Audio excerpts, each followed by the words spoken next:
You're looking at the Poṭṭhapāda Sutta. And today we're going to look at part 2 of this sutta. Now, this sutta is a long one from the Digha Nikaya, the long sayings, the long teachings. So it's about this wanderer called Poṭṭhapāda. One day one early morning, the Buddha comes along. It's a very peaceful early in the morning, maybe around 4 or 5 a.m.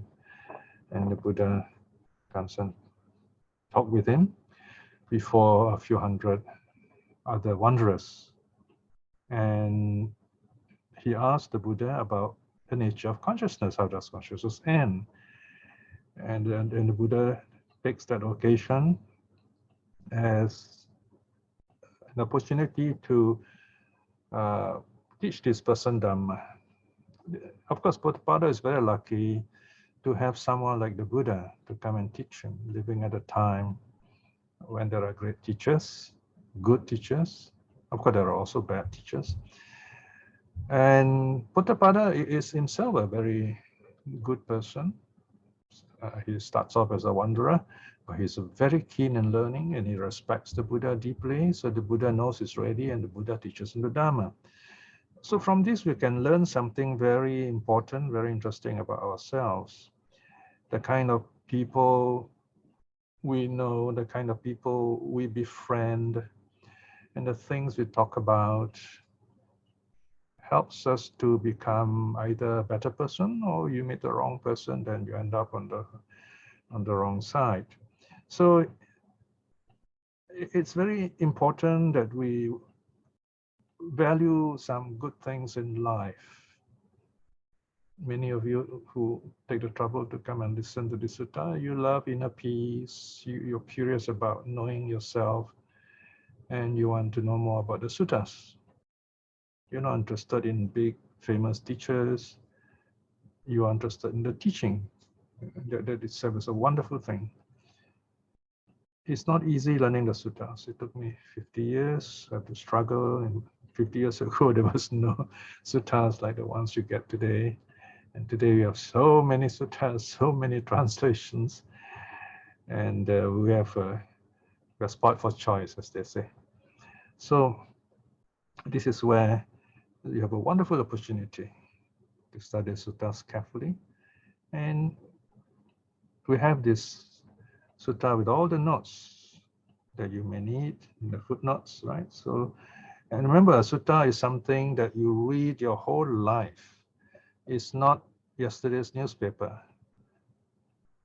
It's your life's work. It's about living. You look at it, and as you mature in your spirituality, you mature in your Dhamma, you begin to understand better what's going on. Even when I teach the suttas, I always approach it with awe, even with fear. Fear in the sense I say, oh dear, I'm not enlightened yet. What if I say the wrong thing? But to be honest with you, I've been saying the wrong thing all these years. Even now, I have problems telling you the wrong things, but then I go on, you see, we go on learning. When I say the wrong thing, I mean that everything we know is provisional. As long as we are not enlightened, there's something wrong with what we know. Well, maybe wrong is too strong a word. It's just that we are not there yet. We are traveling and we are moving along the path and moving ahead. But every step we take, we are nearer, but not there yet. So we just have to keep on moving. And when we study the suttas, it's like that. We know certain things and we feel, wow, I know this. And you feel so happy, even proud, and you want to tell people about it. But in a few years' time, you find you know something more. So it goes like that. All knowing is provisional in this sense, right? So we keep building up this understanding. Meantime, we use our understanding, what we know, to build friendship, Dhamma friendship, to build up this better understanding of the teaching. All right, so let's see what happens after this. Poṭṭhapāda has been taught by the Buddha, what are called the Samanyapala teachings, the teaching on the fruits of recluseship. What are the benefits you get becoming, renouncing the world? First, the Buddha declares that there's a Buddha, someone who is able to teach the Dhamma. And then there are people who see this truth and they realize they want to know. And they find that staying at home is somehow doesn't give them all the opportunity that they want to study this teaching fully, so they become monks and nuns. And then the Poṭṭhapāda asked the Buddha the question about cessation of consciousness, and the Buddha talks about sila, about moral virtue, about meditation, about wisdom. So now that the Buddha has finished all these teachings, and the Buddha says, well, it's not easy to understand the nature of consciousness, how it ends. The Buddha talks about the formless meditations, and say, well, the meditation, the consciousness ends there. So in a sense, the first part of the talk has ended. Now, the Poṭṭhapāda goes on to ask some difficult questions. Questions on consciousness and the self, okay? Page 243. Let's go further down now.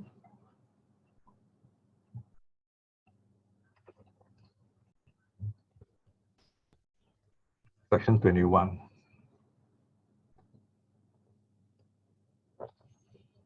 So here we see Poṭṭhapāda has got this wonderful opportunity to ask the Buddha questions. So he's an intelligent man and he asks very good questions. And notice he addresses the Buddha as Bhante, right? Sir, He doesn't address the Buddha by name. So 21, Poṭṭhapāda asked the Buddha, then Bhante, is the consciousness identical with a man's self, or is consciousness one thing and the self another? So you can see India in the Buddha's time was a time of very rich in intellectual ferment, people asking questions. Around the same time in Greece, you have this kind of questioning going on too. So is this consciousness the same? Is the man's self, the self and the consciousness the same thing, or they're separate things? So in other words, this Poṭṭhapāda here has the idea of like some kind of soul or self, which is well known among the Brahmins in the Upanishads, for example. So the Buddha wants to be sure what Poṭṭhapāda is talking about. So he asks, so this is a counter question, right? So this is one of the four ways of answering a question. Here the Buddha asks another question. Poṭṭhapāda, do you postulate a self? Are you thinking of a self? And the Poṭṭhapāda says, Bhante, I postulate, I believe, or I have this idea of a gross self, a material self, having form, comprising the four elements, right? Earth, water, fire, wind. In other words, he thinks that this other self, this soul, is like the body itself, four elements, and nourished by solid food. So it's just a view he has, okay? All right, so he says, okay, my view is that there is this self, just like our body. In a sense, he's thinking as if like, this body is the self, something like that. Then the Buddha replies, the Buddha says, and Poṭṭhapāda, if there was such a self, then your consciousness would be one thing and yourself another. So here the Buddha goes very basic logic. It says if you say that the self is material, then it has to be separate from your body. It is another self, because our body is already material, made out of four elements, nourished by solid food. So if you say this self is also like that, that means it's the different self. There are two things now, right? So Poṭṭhapāda, you should know by this then, by what is relative, right? So in other words, you relate one with the other, compare one with the other. This word, by what is relative, pariyayena, it's quite a common word, but it's very tricky because it's polysemic, it's got different meanings. So I've changed the translation a bit here. In fact, I'm going to write an essay in one of the future SD series, SD volume, on this word, pariyaya and nippariyaya, or on relativity in other words. So here, the Buddha tells Poṭṭhapāda how your consciousness would be one thing and yourself another.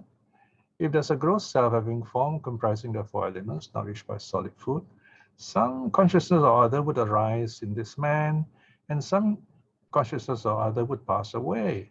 So he says, if you talk about this kind of self, so your body, you will not pass away, but this self may pass away.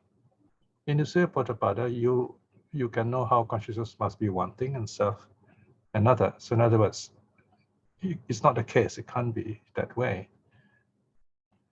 So now Poṭṭhapāda comes up with a second idea. So notice here, Poṭṭhapāda is speculating. He's not sure. So it's like Plato asking Socrates some kind of philosophical question.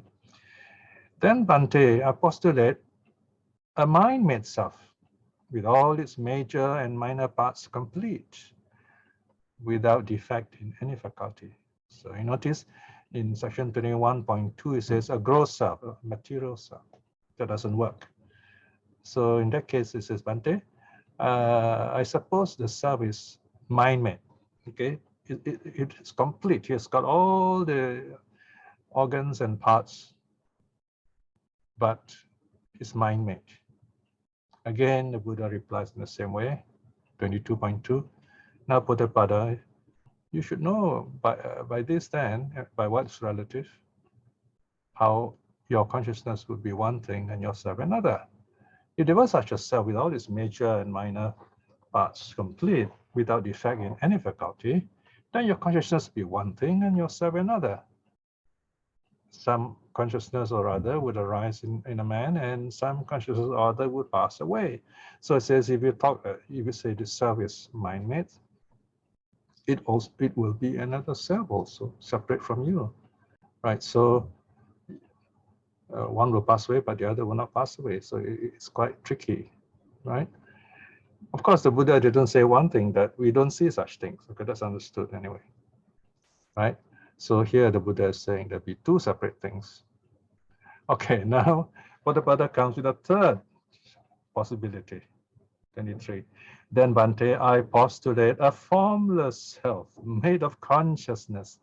So you notice that there are three views of the self. First one is the gross physical self, bodily self, and number two is the mind-made self, kind of formless. But the third one, he uses the word formless, made of consciousness. It's kind of similar to 22, but 22 has got different parts. It's like you got to imagine, you can only see these parts in your mind, if you like. It's not visible. Whereas in the case of 23, formless self is totally formless. Now Poṭṭhapāda says the Buddha, if there was such a self, then your consciousness would be one thing and yourself another.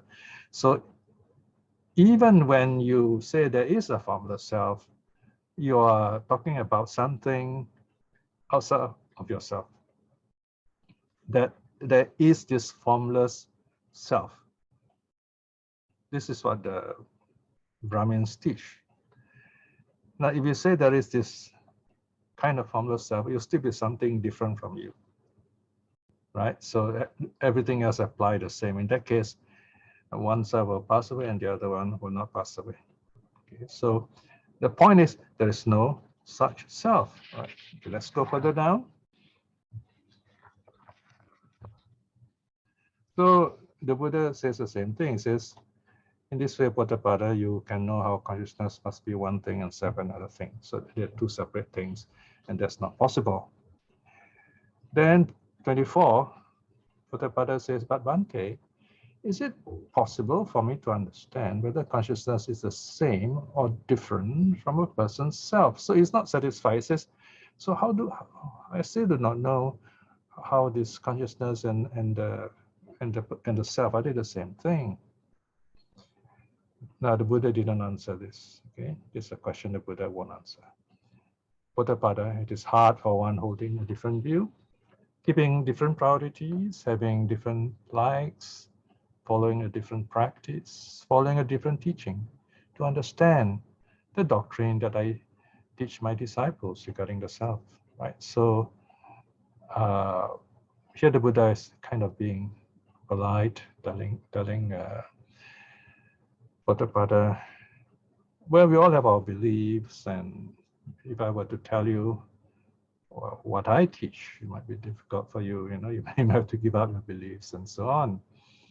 So the Buddha is hinting, you have to train yourself to understand what's going on. You notice a lot of people, very often we ourselves, we ask questions to answer certain questions we have, certain difficulties we have. That may clear a doubt, but there's little change in us. Of course, in some cases, some people, when they ask certain questions, they're very happy. And in fact, they're so happy that they're motivated to study the suttas some more, to find out more things, and then more questions will come, and then they go like that. That should be the case, of course. Questioning helps you to learn. Sometimes you find people ask questions one after another, but it doesn't help us, right? So in other words, how does this questioning and answering help us? We reflect on this answer, and then we apply it to our daily life, okay? So that's the meaning of questioning about the Dhamma, reflecting on, remembering the answer, reflecting on it. Reflecting on it means you apply it to daily life and see how it works. Then something happens to you. In other words, being a Buddhist, doing meditation, listening to suttas is about learning, and learning is about self-transformation, about changing yourself to be a better person, a happier person, a more peaceful person. And we progress as we go along. Now, like it or not, over the years, we have to change. Well, I say the word have to change as if we have a choice. Well, there's a part of us, there is no choice, we change. You're all my old friends, and the word old really means just that, right? We have age. Some of you have been listening to me for decades, 50 years, some only recently. We all have grown old. You have seen gray hair growing on me, and we all grow old.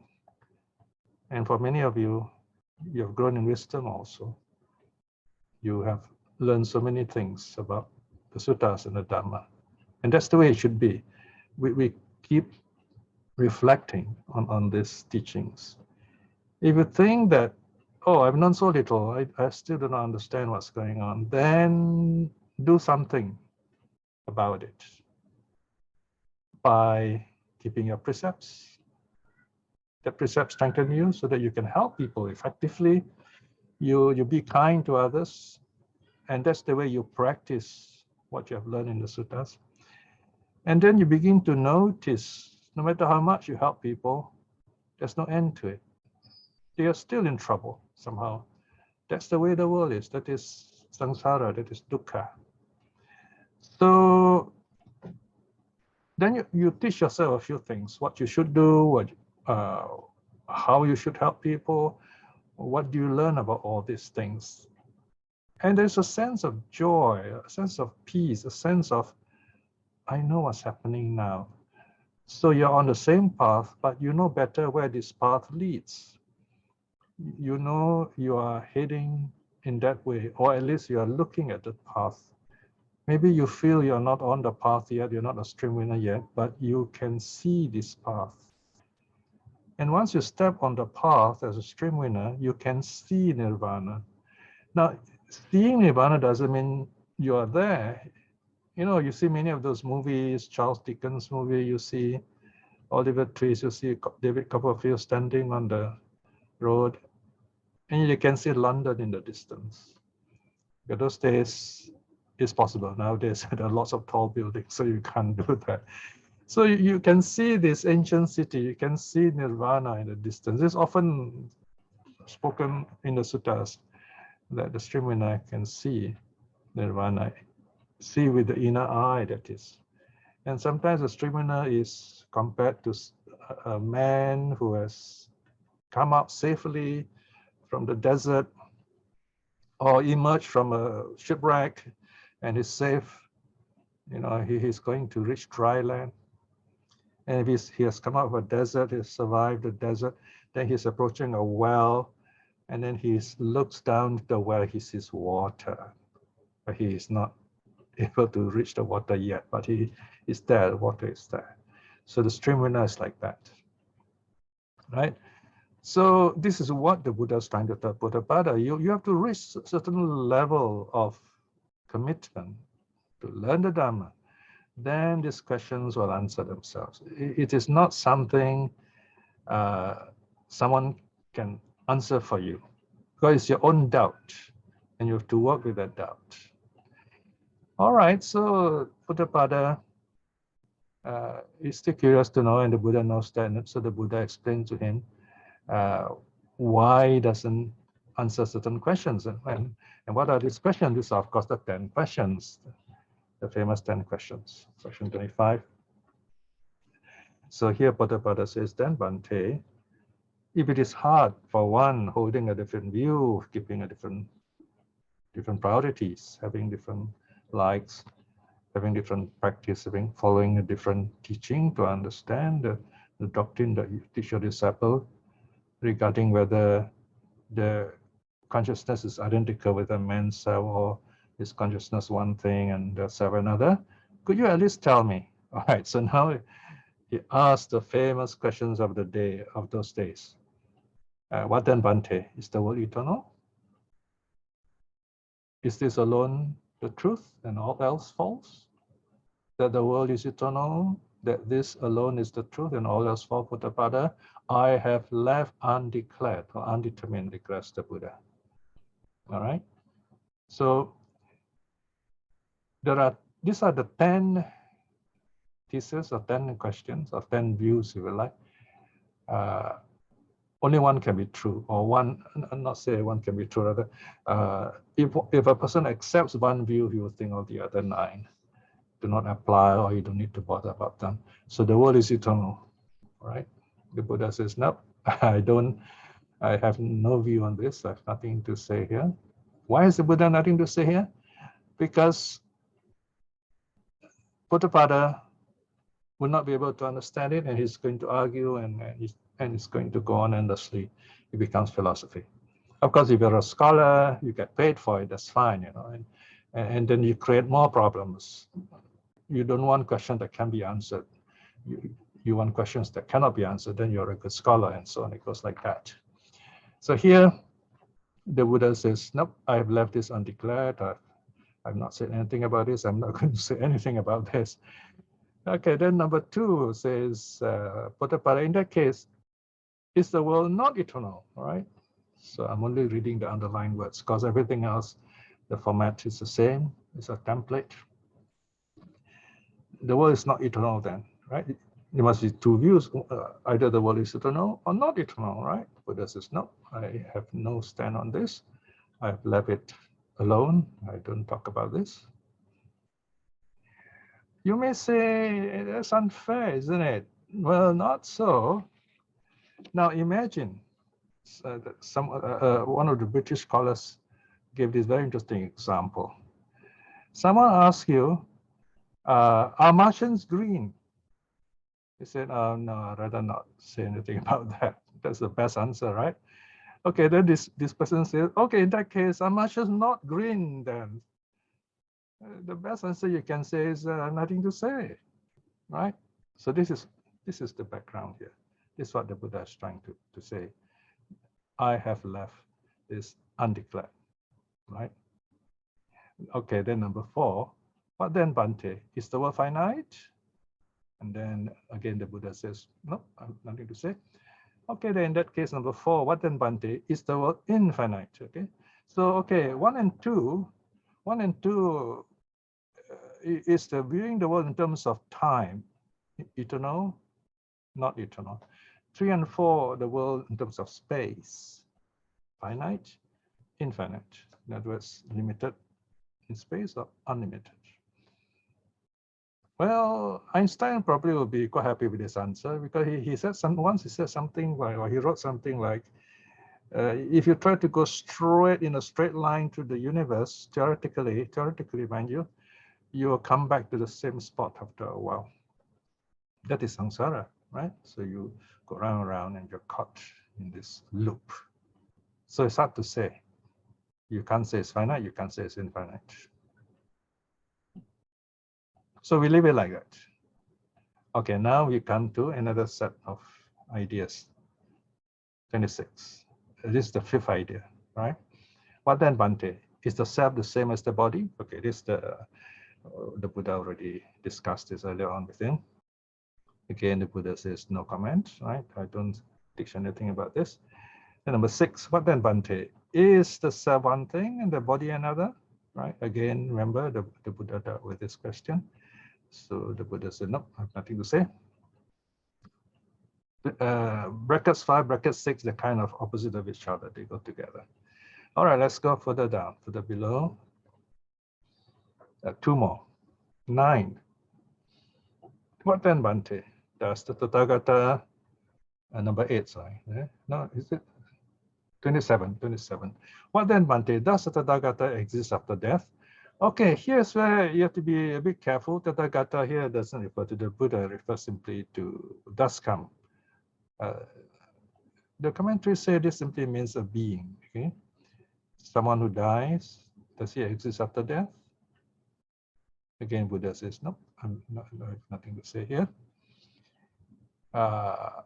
Does Tathagata not exist? Does this person may be a saint or he might not be a saint? Does he not exist after death then? Another way of putting these two questions is something like, what happens to a person after he dies? Does he continue to live? See, this question is a really tricky question. Does a person continue to live after death? All right. So it's a very broad question. It can be answered in many ways. Then number 9, what then, Bhante? Does the Tathagata both exist and not exist after death then? And then look at 10. What then, Bhante? Does the Tathagata neither exist nor not exist after death? 7, 8, 9, 10 are very interesting. They form a tetrad. They form a set of 4 ideas. This is the traditional Indian philosophy. The quadrilemma. You have a dilemma. Dilemma means A is troublesome, B also is troublesome. But here there are 4. In other words, when we talk about the truth of things or something that exists or not exists, we can speak in 4 ways. That something exists, it is, or we can say it is not, or we can say both is and is not, or we can say neither is nor is not. There are 4. Okay, this set of 4 statements are very troublesome. It's so troublesome that in Greek philosophy, they don't bother about this at all. In fact, the whole of Western philosophy is based on the Greek idea that Aristotle's idea, there's only 2 possibilities, either 1 or either 8, either 7 or 8, either is or is not, that's all, okay? So this is the binomial idea. And from this binomial idea, you get computers and mathematics. I once asked a mathematics lecturer, a friend of mine in the NUS in the university. I said, well, you know, the Buddha talks about these 4 possibilities. How come Western science, Western philosophy doesn't have these 4? He was laughing. He said, wow, if you follow these 4 things, the whole of the Western mathematics system will collapse. There'll be no computers because there's these 4 will very difficult to use. There's only this Aristotelian either something is or is not. That's good enough. Of course, we're talking about different things here. Here the Indian philosophy is very rich. It is possible to talk about these 4 situations. something is, for example, let's say I'm a Singaporean, okay? And then H, you are not a Singaporean, perhaps. You could be Malaysian or Australian, British, and so on. All right, so it's relative. Then what about 9? Both A and B, okay? Well, you can have double citizenship, for example, right? You can have double citizenship. Or something can have 2 colors. For example, I have a cup in front of me, it has a cover, and the cover has got white flower on a blue background. So it is both white and blue. So it's possible, right? Not a very useful information, but it conveys some knowledge. Number 4, neither A nor not A, okay? So, for example, if I were to take a pencil, I can say it is neither a pen nor a brush, right? So it's still useful. So these are ways of talking, all right? So when you apply to the state of a Tathagata or a being after death, none of this apply. These 4 states also do not apply to nirvana. You cannot apply this because then you'll be conditioned. So this is to show what Indian philosophy is like. All right. So now, of course, the Buddha now goes on to say, goes on to answer the next question, which Potthapada asked. Look at 28. Why, Bhante, has the Blessed One left them undeclared? Why don't you answer these 10 points? And the answer is quite simple.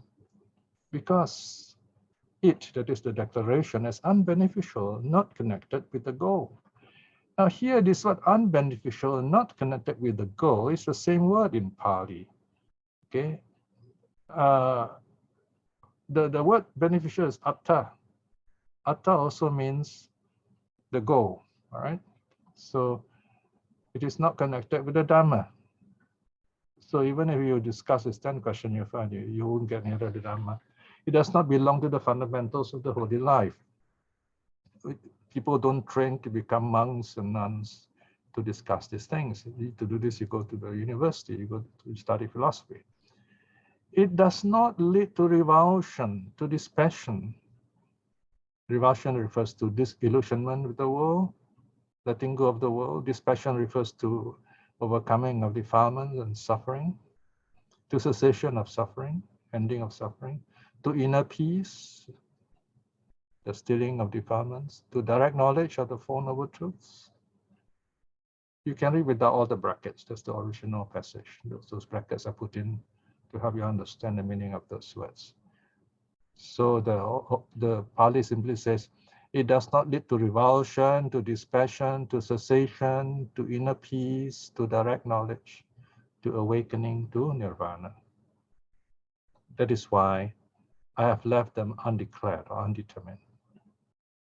Then Potthapada asked, but what has the Venerable Blessed One declared? What do you teach then? This is suffering, Potthapada. I have declared. Right? I teach. This is suffering.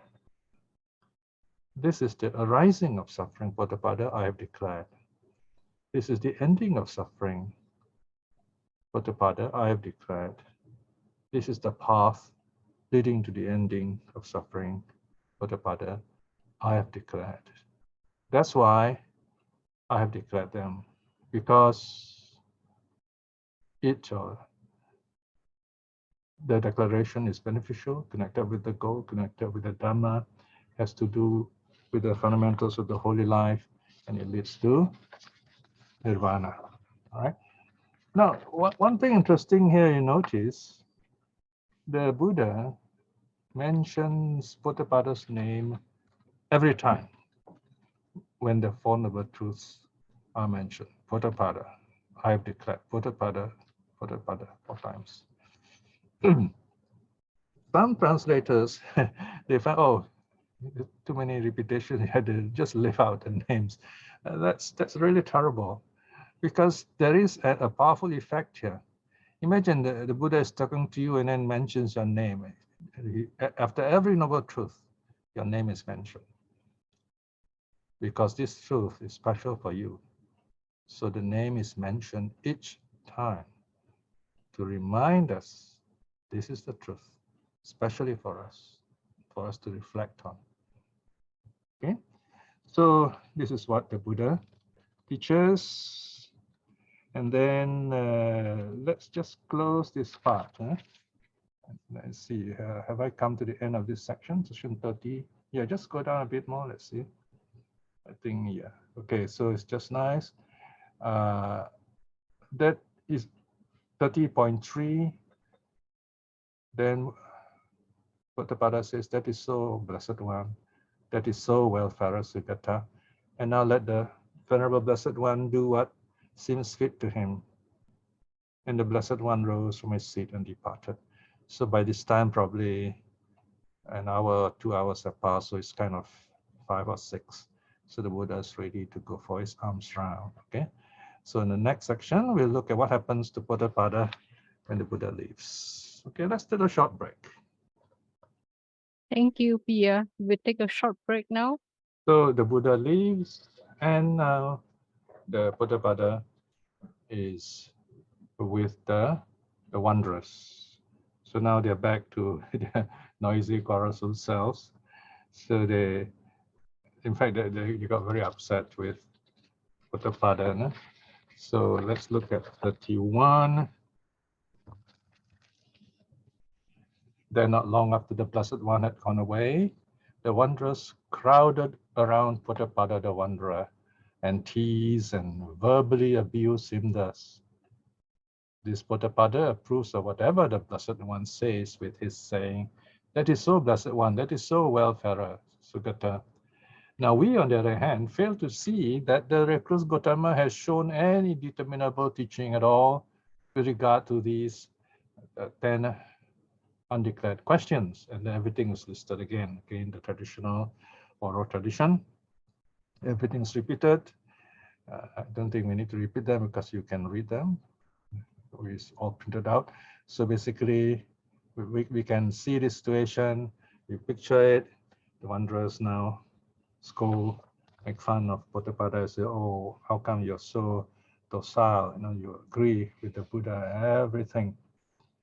Of course, the Buddha is not, Poṭṭhapāda stands his ground, all right? He says, well, the Buddha has said the right thing, all right? So if you look at 31.5, this is Poṭṭhapāda's reply to the wanderers who kind of attacked him, right? But the recluse Gautama, says Poṭṭhapāda, teaches a path that is true, real, and actual, based on the Dharma and fixed on the Dharma.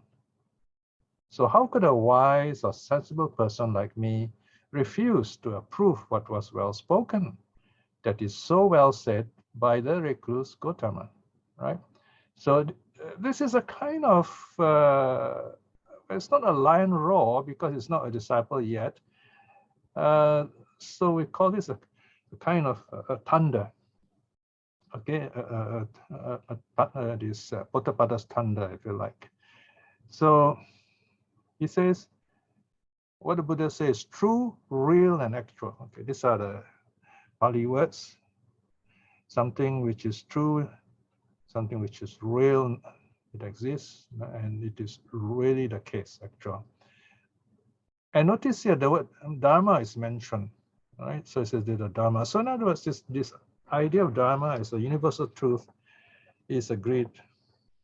It's simply a term meaning the truth, all right? And so Poṭṭhapāda says, look, I understand what the Buddha is saying. Now, since I understand and I'm intelligent enough to understand, how can I disagree? It'd be foolish of me to disagree, right? So this is what the Buddha means, that the wise would agree, right? So when you teach to the Dhamma is for the wise. So here is an example. you see Poṭṭhapāda as one of those really beautiful examples, someone who listens to the Buddha. He's not a Buddhist yet, but he understands and he knows this is true, so he accepts what the Buddha teaches. So he says, this is well said by the recluse Gautama. So here we see a typical situation in early Buddhism where the Buddha doesn't argue with others, but he teaches them and it's up to them to accept it or not. So remember this passage, 31.5, is a very famous passage in the Poṭṭhapāda Sutta. So this part ends the part one, if you like. So now you have a new development. A new character appears, and he's called Citta, the son of the elephant trainer. Now this person is very interesting because he's an intelligent young man, and he has been arguing with another monk, and he's not happy with this monk. And because of that, he gave up being a monk 6 times. He left the order 6 times. Can you imagine that? So he's a kind of a very argumentative person and so on. And I remember when I was in Thailand, one of the brother monks told me, he said, okay, you know, it's because of this situation. It's customary that people come in and out of the sangha 6 times, and at the most, and the 7th time is the last. Number 7, you stay on. Either you stay on, after that you won't have a chance to be reordained. All right. So this is the case of Citta. 32. Then after 2 or 3 days, Citta, the son of the elephant trainer, and Poṭṭhapāda, the wanderer, approached the Blessed One. Now, of course, something is not mentioned here. How did Poṭṭhapāda meet Citta, right? Now, this again is another amazing quality of Poṭṭhapāda. He's a very kind person. Since he knows the Dhamma now, and he knows about Citta, he purposely brings Citta along to see the Buddha, so that Citta will reconcile with the sangha and becomes a monk again, or perhaps reconcile. He probably doesn't know what will happen after that, but he feels that Citta should see the Buddha, sort things out, and because of his action, because of this, and remember, he's not a Buddhist yet. He brings Citta, who is a Buddhist, who has quarreled with a monk, and is given up monkhood, and now he brings Citta back to the Buddha.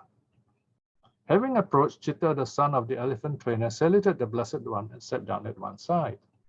Poṭṭhapāda, the wanderer, exchanged greetings and courtesies with the Blessed One and then sat down at one side. Poṭṭhapāda, the wanderer, said to the Blessed One, Bhante.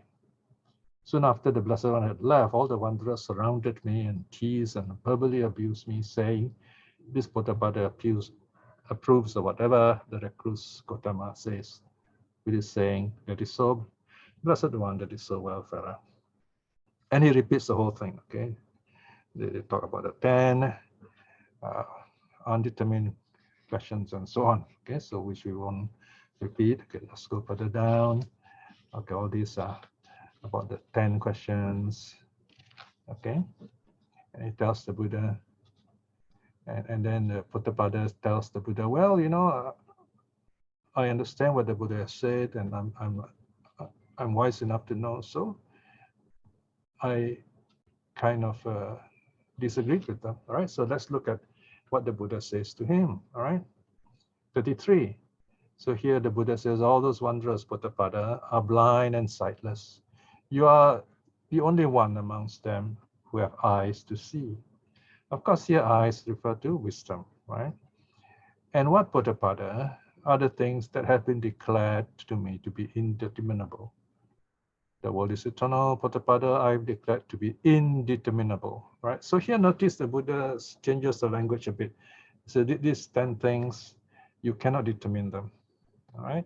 So here, interestingly, the Buddha is repeating these 10 points because he feels that Poṭṭhapāda is ready now. He has come back to hear the Dhamma again. So the Buddha is telling him, all right, looks like you accept this, right? So let me remind you, these 10 things are not important, all right? So the Buddha does not teach about them. There are important things we're going to find out, all right? So 33.4, the Buddha gives the reason why he doesn't teach these 10 things. Okay, let's 33.5, the Buddha says that he teaches the Four Noble Truths. Okay, a bit more, 33.5. So what's going to happen now? We're going to go a little deeper. Okay, so the Buddha says, I only teach what is connected with the Dharma that brings you to Nirvana. What are the states that are determinable? Ekansika Dhamma, right? So here, the Buddha says 34, there are some recluses and Brahmins, Poṭṭhapāda, who hold such an opinion and view. The soul or the self or the soul, the Pali word is atta or atman in Sanskrit. So it means two things in English. It can be self, it can be soul. Is totally happy and unimpaired after death, right? So some believe, oh, the soul is kind of continuous after death, happy. I went to them and asked them, is it true, Venerables, that you hold such an opinion and view? The self or the soul is totally happy and unimpaired or intact after death? And they, when questioned, thus replied that it was so. Then, okay, here's the counter question, all right? This is called the Socratic method, okay? So a question is asked, an answer is given, and then another question is asked, debunking the previous statement. Then I asked them thus, so far as you have known and seen, is there such a place in the world that is totally happy? When asked this, they answered no, all right? So they contradict themselves and they say that this person, that the soul of this person is reborn in a happy state, but they say there's no such state. Then I asked them thus, further, Venerables, have you yourself ever been totally happy for a whole night, or for a whole day, or even half a night, or for half a day? And when asked us, they answered no. 34.6. Then I asked them thus, Venerables, do you know a path or a way by which you can realize a state that is totally happy? And when they asked us, they answered no. Because this is a bit problematic here. If today you have to ask some of these people, they'll give you a long answer. They say yes, and they'll start telling you all about it, right? But in the Buddha's time, this philosophical question was still formative, if you like. 34.7, then I asked them thus, have you, Venerables, ever heard the voices of gods who had realized rebirth in a totally happy world, saying, be right in conduct, sirs, be upright in conduct, sirs, for the realizing of a totally happy world, for we, sirs, as a result of such effort, have been reborn in such a world of total happiness? And asked us, they answered no.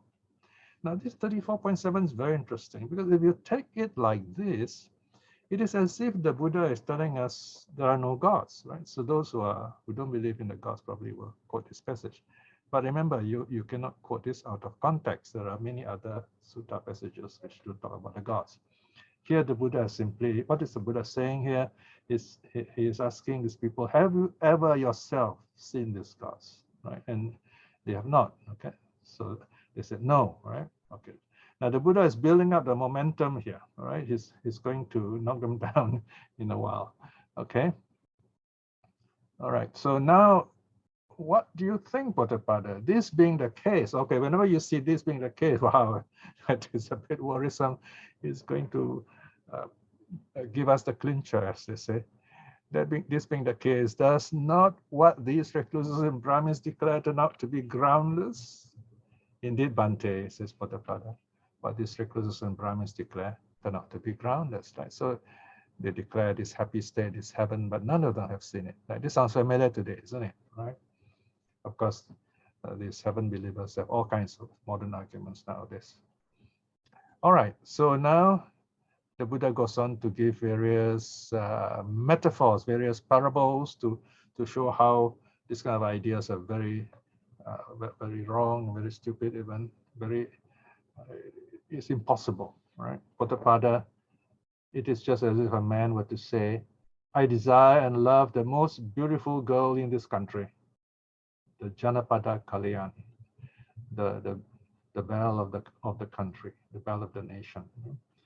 And if people were to ask him, all right then, my good man, just a bit of typo there, huh? Just make a note of the typo. Okay.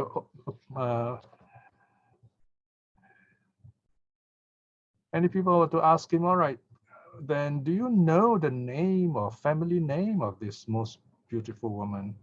Is she tall or short or medium in height? Is her complexion black, dark, or clear?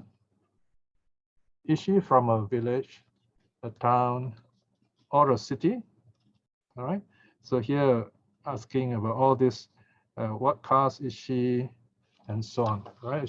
Here you find that the four castes I mentioned. Is she a Kshatriya, a Brahmini, a Vaishya, or a Shudra?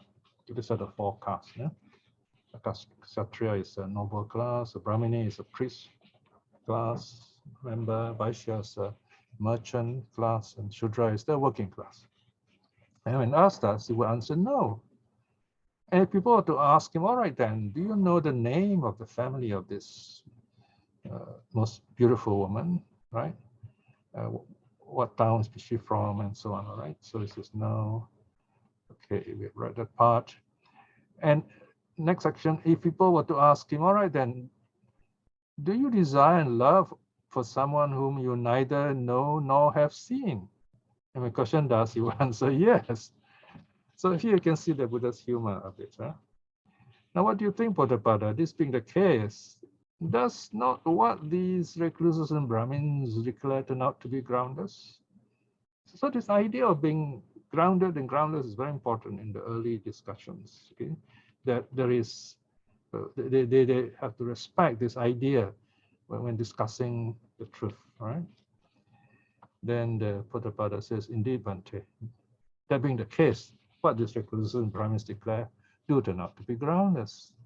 So even so, true it is, Poṭṭhapāda, with the recluses and Brahmins who talk about the self and the soul to be totally happy and unimpaired after death, right? So you find the similar arguments given in Devajya Sutta, where the Buddha debunks the idea of God belief, right? So here the Buddha is debunking the idea of the self and the soul as existing as permanent entities. Nobody has seen this self or soul, and they talk about all this, like as if they want to find this most beautiful woman in the country, but they do not know who she is. All right. All right. Then another parable, 37, further down.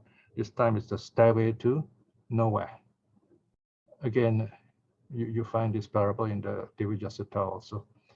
Poṭṭhapāda, it is just as if a man were to build a stairway to a mansion at a crossroads. Crossroads here is mentioned because it's a prominent place. A lot of people will see it. People might ask, my good man, this stairway you have built for a mansion, so you only see the stairway but nothing else.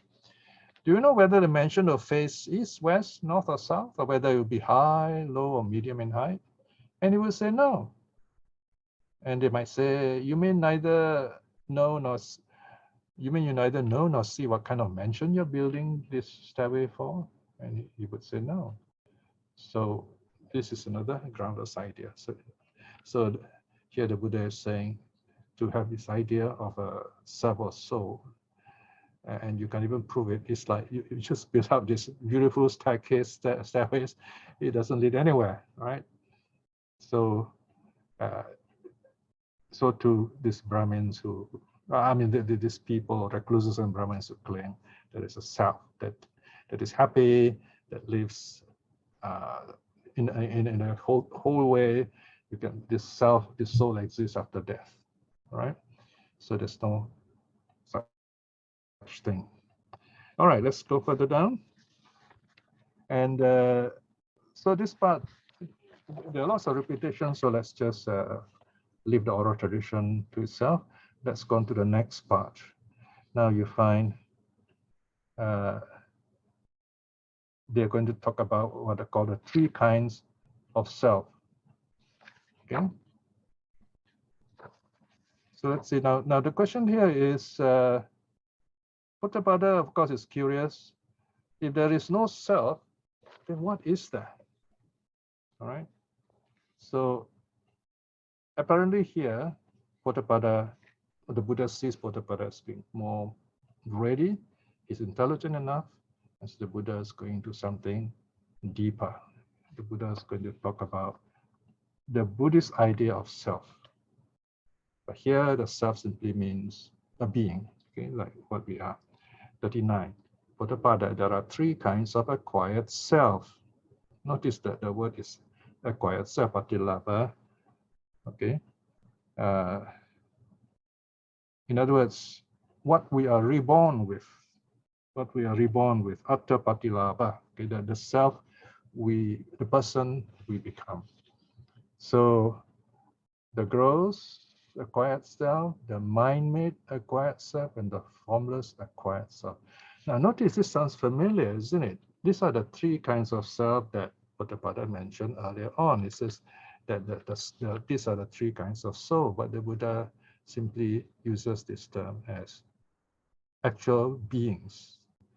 Now, if you look at these three terms, they actually refer to the three worlds. The three worlds, right? The gross here refers to our sense world, where we depend on the senses, 5 senses at least. And then there's the mind-made acquired self, that is the form world, okay, the form jhana. And there's a formless acquired self, that is the formless world, right? And what Poṭṭhapāda is the gross acquired self, sense-based personhood. It has form made up of the 4 great elements and is nourished by solid food. This is the gross acquired self. So in a way, the Buddha is affirming what Poṭṭhapāda already knows, or rather he's fine-tuning that it is not a kind of eternal self here. It's just what you are here and now with this body and mind. Brackets 2. And what Poṭṭhapāda is the mind-made acquired self. It has form. It is made by the mind. It has all these limbs and organs without any defect in any faculty. And so this is the mind-made acquired self. So here's the Buddha is describing the beings in the form dhyana world. 3. And what Poṭṭhapāda is the formless acquired self, the formless world being, without form but made up of consciousness. That's all. Okay, this is the formless acquired self. Now, Poṭṭhapāda, I teach a doctrine that leads to the abandoning of the gross acquired self, whereby if you practice accordingly, you will abandon the defiling mental states and will develop the states conducive to purification. And having realized wisdom in its fullness and abundance right here and now for yourself, through direct knowledge of the attaining it, will dwell therein. Right? So the Buddha is saying it is possible for us to rise above our physical self through meditation, of course.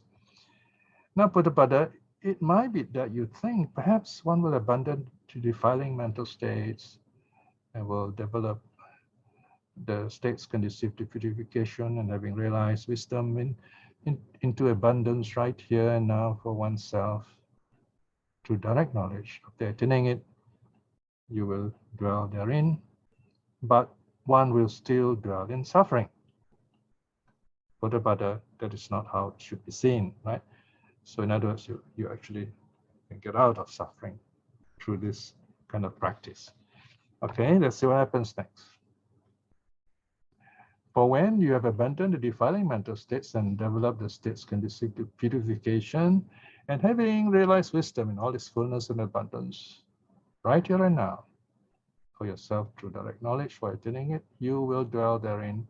There will only be joy and zest and tranquility and mindfulness and clear comprehension. And that is a happy abode, right? Notice joy and zest and tranquility, right? So this, in other words, is a kind of deep meditative state. So the Buddha is saying it's possible to get out of this human state, attain high levels of joyful state through meditation. 41. Now, Poṭṭhapāda, I teach a doctrine that leads to the abandoning of the mind-made acquired self. whereby if you practice accordingly, you will abandon the defiling mental states and you will develop the states conducive to purification. And having realized wisdom in all its fullness and abundance right here and now for yourself, through direct knowledge, after attaining it, you will dwell therein. So here the Buddha is saying the same thing. You can also abandon the forms, the form world, if you like, the mind-made acquired self. You can rise above it. Why does the Buddha say this? Because the Buddha is continuing from the teaching that Poṭṭhapāda is curious about, the end of consciousness, right? So the Buddha is talking about this. So the Buddha is saying, don't think wrongly. Don't think that, oh, we will still suffer. There is still suffering when we get out of this kind of state, of this mind-made state, of this form world. It is very joyful, right? So the 41.3, let's go further down. So here again, the Buddha says, no, you will be very happy. There will be joy and zest, right? And tranquility, mindfulness, and clear comprehension. You can still attain that state. You come out of it, you're very happy. And same thing with this state here, the formless acquired self, the formless state, you can attain that level, and you'll be very happy, right? So you don't dwell in suffering. You come out of it and you're very happy. So here the Buddha is talking about going into the higher states of meditation. He's talking about it another way. In fact, it's unique. You find he only talks about this kind of meditation this way in the Poṭṭhapāda Sutta. So he's saying that this level of meditations are all very happy states. It's possible to get out of this consciousness that is in the sense world to attain higher levels of consciousness. Okay, let's go further down. All right, so he's talking about the self a bit more in more detail. 43, Poṭṭhapāda, others might question us thus. What then, friends? Is the gross acquired self for which you teach a doctrine that leads to abandoning, whereby if you practice accordingly, you abandon defiling mental states and develop the states conducive to purification? And having realized wisdom in its fullness and abundance right here and now for yourself through direct knowledge, after attaining would dwell therein. When we are questioned thus, we should reply thus. In this way, friends, is that gross acquired self for which we teach a doctrine that leads to abandoning, whereby if you practice accordingly, you will abandon the defiling mental states and develop the states conducive to purification, having realized wisdom in its fullness and abundance right here and now for yourself through our own direct knowledge, you will dwell therein. So here it says it is possible to rise above that state. All right, so you have to imagine in the Buddhist time, they don't have all these notes before you, okay? Because I'm reading this and you say, oh, the words are before you, so it sounds a bit like a bit labored. Whereas for the audience in the Buddhist time, he says all these things to be clear what the point is about. So the next 44 is the same, just applying to the mind-made self, right? So the Buddha says, it is possible to get out of this mind-made self. And then 45, in summary, the Buddha is saying, it is also possible to get out of the formless acquired self. Now notice the Buddha is only saying all this because Poṭṭhapāda has come to see him the second time, so now it's more ready for the deeper teachings. The Buddha basically is saying, you can get out of samsara if you want. So this is samsara, the sense world, formless world. All right, let's go a bit more. So now there's the same parable, 46. Poṭṭhapāda, it is just as if a man were to build a stairway on the ground floor for going up to a mansion. And someone might ask, my good man, this stairway going up to the mansion, do you know whether the mansion will face whatever direction, right? So what do you think, Poṭṭhapāda? So this person who builds this say, okay, I'm building this building like this, like he describes it, right? So in this case, the last line Buddha says, indeed, the Poṭṭhapāda answers, is it indeed Bhante? That being the case, this talk would turn out to be well grounded. So here you see the parable has got this, the positive part of it. In the Devija Sutta, only the negative parable is found in the sutta. But here the Buddha says, okay, this person now, he builds this staircase, and then after that he builds the mansion, and he talks about it. So it makes sense. All right. So same thing, the Buddha says, when you talk about the gross self, the mind-made self, the formless self, they all can be, you can rise above them, of course, through meditation. All right. So that is the Buddha's hinting to this mention is like nirvana, I feel like. Okay. Okay, let's go further down. Another parable.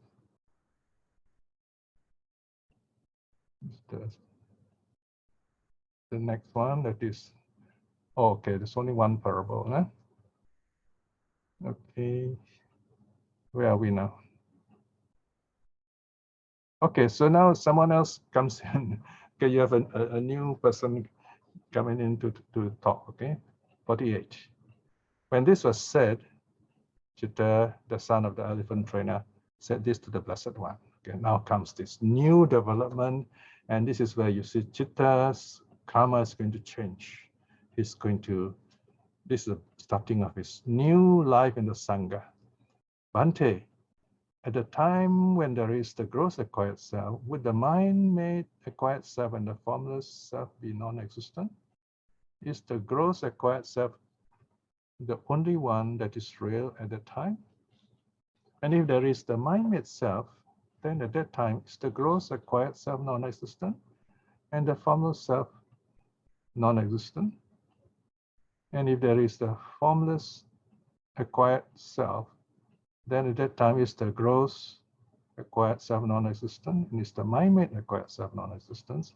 So that there are three selves now. So what he's saying that if one exists, does it mean that the other two does not exist? Right? So the Buddha's reply is quite simple. The Buddha says only one can exist at that time. Yeah? So look at 49. At the time, Citta, when there is the gross acquired self, it is reckoned there is no mind-made acquired self.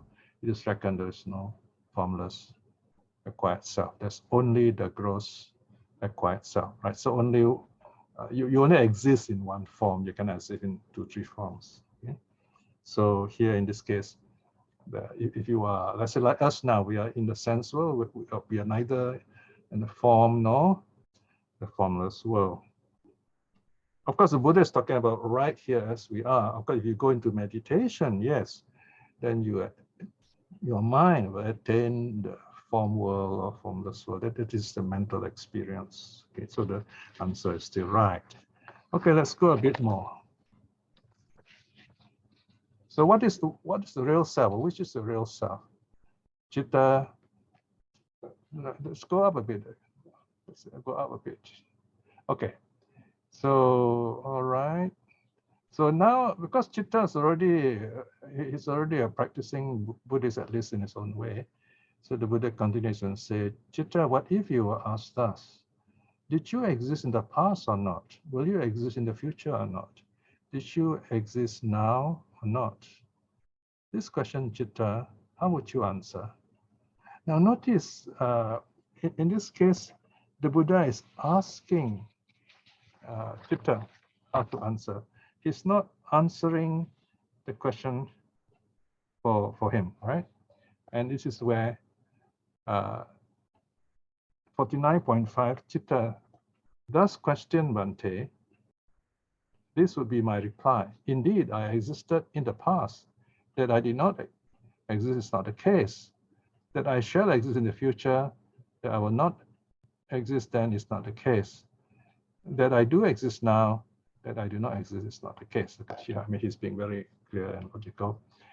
Now, this passage is important in the sense that the Buddha is saying, you only exist in one point in time, right? Whereas the Sarvastivada, they say that past, present, future are all real, right? So here in this Poṭṭhapāda Sutta, you see we only exist at one point in time, right? However, it doesn't mean that the past does not exist or the future will not exist. That is something else.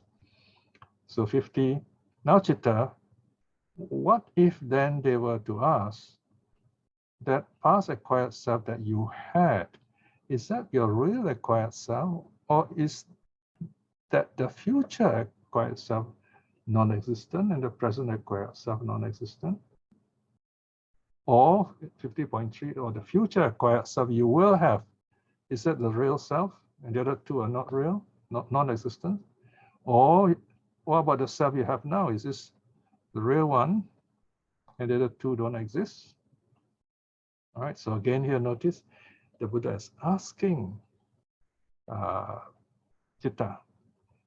Now, you may wonder why did the Buddha do this? Perhaps Citta has this idea of he knows a lot and so on. So he's very happy to answer this question.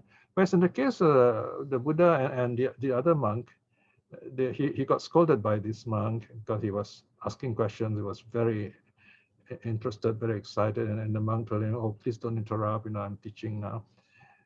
So he was a bit annoyed. But here he's able to answer all this question from the Buddha himself. So he's very happy. Right? So 50.5 Bhante, and asked us, our reply as follows. When there was my past acquired self, only that is real. And the future one does not exist. The present one does not exist. All right. So, okay, this passage is quite simple. I'm paraphrasing it.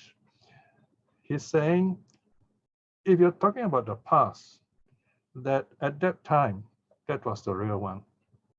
If we're talking about the present, that one is the real one. And then in the future, when I'm there, that will be the real one. So this is what the Sarvastivada misinterpreted as all three exist. Perhaps that's how they mean it, and they're not wrong in saying that. But you cannot have all the three existing at the same time. Now, that is what the Buddha did not say that, right? So here, this Citta is quite wise, quite clever. He says, okay, whatever exists at that time is real at that time, right? So now the Buddha affirms the answer in just the same way, Citta, at that time when there is the gross acquired self. Okay, go on, please. It is reckoned that there is no mind-made self. It is reckoned there's no formless acquired self. There's only the gross acquired self, right? So here the Buddha applies the three kinds of being, the sense world being, the form world being, and the formless being. Only one exists at a time, right? In other words, a person can evolve through this three worlds through meditation. Right now, the Buddha uses a parable of the milk products, 52. Citta, just as from a cow comes milk, and from milk comes curds, and from curds comes butter, and from butter comes ghee, and from ghee comes the cream of ghee. But when it is milk, it is not considered as curds or butter or ghee or cream of ghee. All right, it's only as milk. All this sounds very nice in the oral tradition, but since you're reading it, let me just summarize. When you talk about curds, the other forms do not exist. When you talk about butter, the other forms, although they come from the cow, they do not exist. And when there is ghee, only ghee exists, the other forms don't exist. And when you have the cream of ghee, only that exists, the others don't exist. All right. So this is to be sure that the idea is properly understood. So the Buddha gives this parable. All right. Okay. Then in just the same way, Citta, when there's an acquired self, there's the other two kinds of selves don't exist. When you are existing in a form world, a mind-made world, the other two don't apply. And when you're existing in a formless world, as a formless world being, the other two states don't apply to you. All right.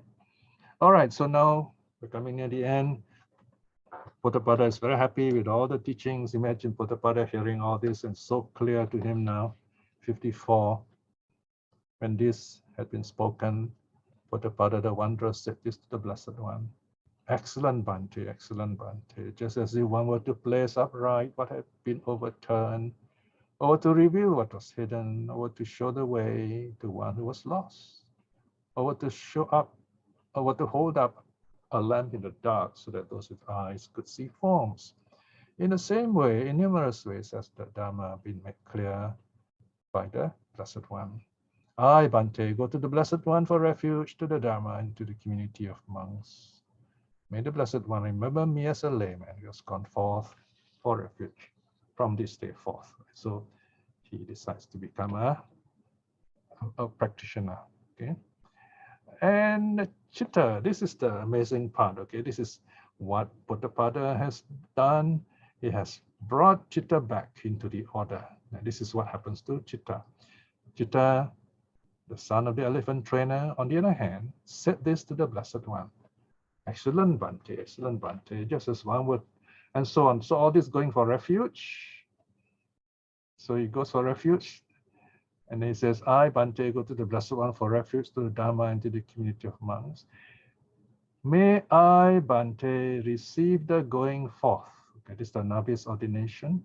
Before the Blessed One, may I receive the ordination to become a monk. Right, so he joins back for the seventh and last time to practice as a renunciant. All right. Then Citta, the son of the elephant trainer, not long after he was ordained, dwelling alone, aloof, diligent, executive, resolute, in no long time at all, right here and now, having realized it for himself through direct knowledge, attain and dwell in the supreme goal of the holy life, for the sake of which sons of family rightly go forth from the household life into homelessness. Now you notice I've used this staggered paragraph indentation, so it's easier to see this long sentence. It's actually one sentence talking about how this Citta goes into retreat and then becomes a monk, goes into retreat, and then finally, let's look at the end of the result. He directly knew birth is destroyed, the holy life has been lived, done what is to be done. There is no more of this state of being. And the venerable Citta, the son of the elephant trainer, became one of the arahats. Right? So notice here this beautiful sutta. You find the sutta starts with Poṭṭhapāda listening to the Buddha, and this wonderful wanderer Poṭṭhapāda, he brings Citta back into the sangha, and Citta becomes an arahat. So this is an example of wonderful spiritual friendship in this story. Sadhu. Let us end here, and we have 10 minutes for questions.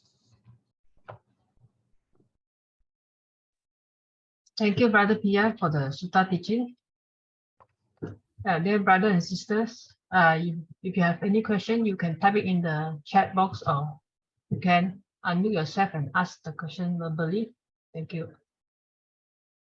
And Brother Piya, there is no question in the chat box at the moment. Okay, we just wait a while. We finally finished this long sutta to end the year, and next year we'll start in this 2 weeks from now. We'll do a sutta about Mahapajapati Gotami. I think we'll do 2 suttas about her. About how do you define what is Dhamma? You know? And probably we'll look at the 8 heavy rules also that serve as the ordination method for Pajapati Gotami. Yes, any questions?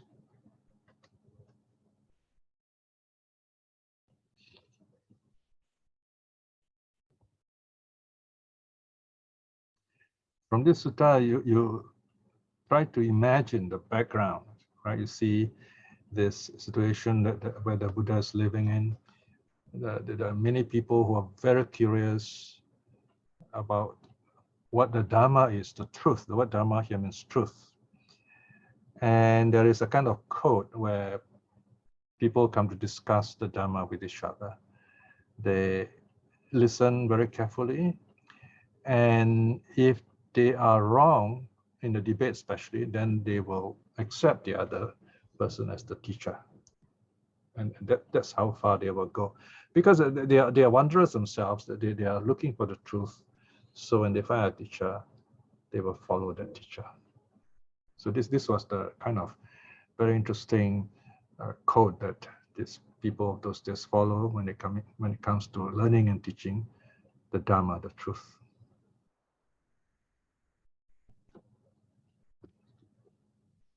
Yes, questions?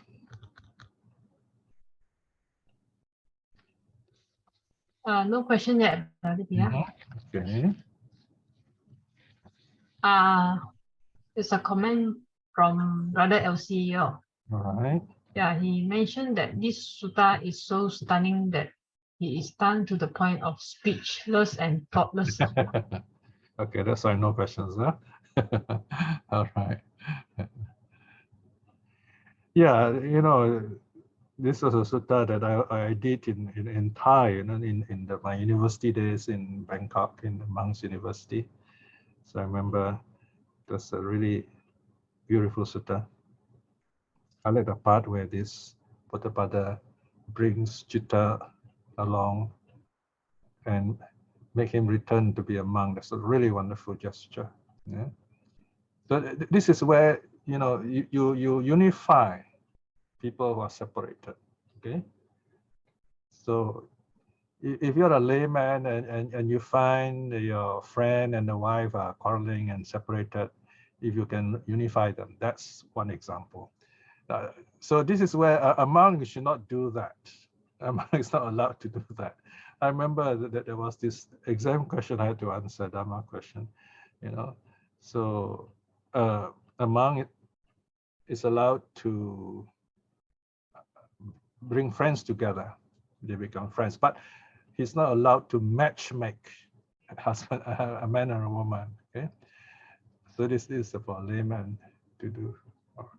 So the one reason is because if the couple quarrel again, then they blame the monk for it. You see, so whereas for a layman, it's not so bad.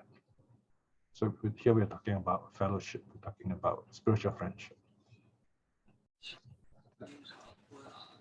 Yes, any questions? We got 5 minutes more. Sadhu, Teacher Piya, Yes.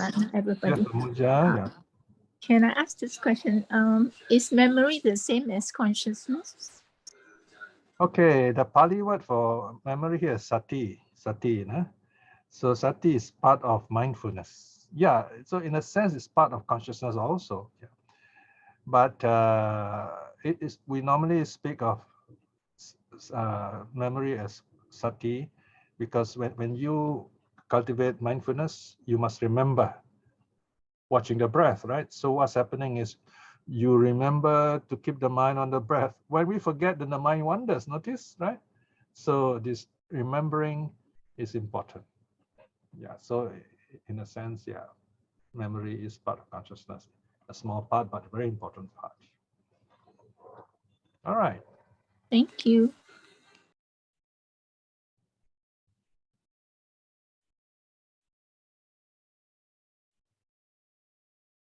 Well, it's very nice to spend the end of the year with you in this last study of the year.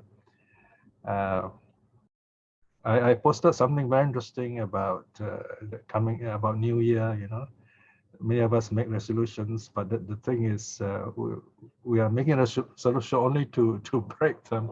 We don't really succeed in keeping them, right? So it's better to reflect on last year's resolutions rather than making new ones. Say, what are the things I didn't do that I should do? Okay.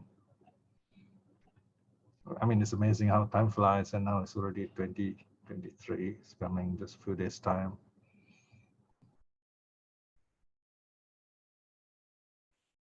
Yes, right now you want to take a snapshot of everyone. Yes, yes, please. Okay. Faces, everyone. Yes, turn on your video, please. Okay, this is your last chance to smile for the year on camera. I see some of you all are already dressed for New Year. No? Okay. Some of you don't have cameras, huh? I was out.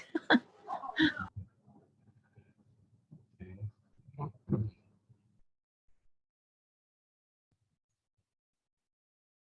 Oh, okay, that's good. Yes, that's good. Yeah. All right. Okay. All right, just a few more minutes. Any more questions? Okay, get ready. Oh, okay. Photo. Yeah. All right.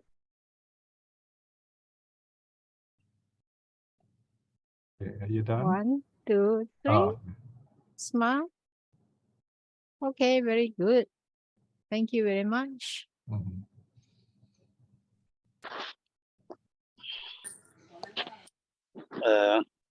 Can I ask one question that is not within the sutta?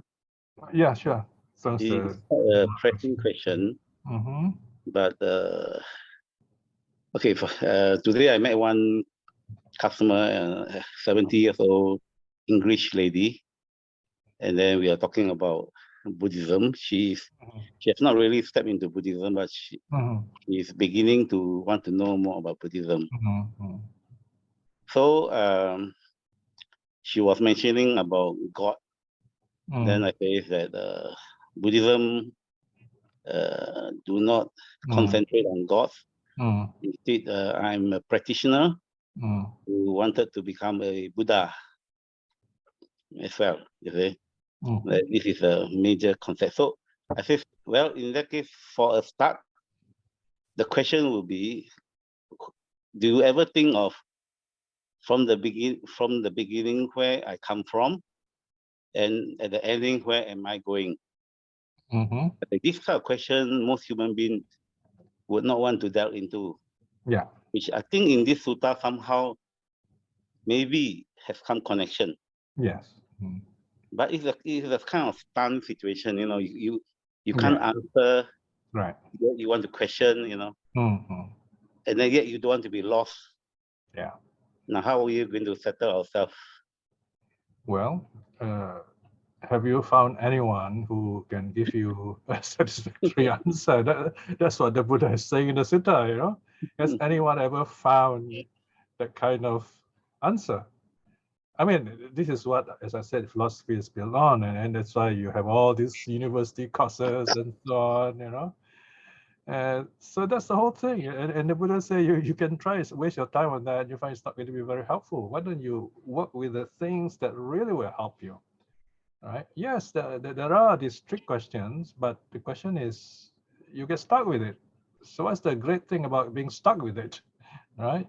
So why don't we work with something that will help us, you know? So instead of saying, oh, you know, that city is so far away, you know, we'll never go there. We don't know what it is. I mean, you make the effort to prepare to travel, for example, right? Yeah, so take a certain part of the sutta, show it to her, I suppose, especially the first part. You know? I know Westerners love reading, so I have this German lady who reads, who just keeps asking me to send her all these long essays, especially, not just suttas. You know, she loves reading long essays, and I'll be sending to her. She'll be proofreading it for me. She reads very fast, so she does. She's a very good proofreader. But I have locals who read very carefully. They come up with, like, say, 50 or 60 typos. It's quite a lot, which I have to update, you know. And that's what we're doing now. We're working on ST 60.1D, proofreading that is. So hopefully all the proofs will come in, and before year ends, we will publish it. Meantime, I'm already working on 60.1E, okay, that is on the problems we face in meditation. It's a very interesting file on difficulties in meditation. This is the file, this is the SD volume for the first quarter of 2023, right?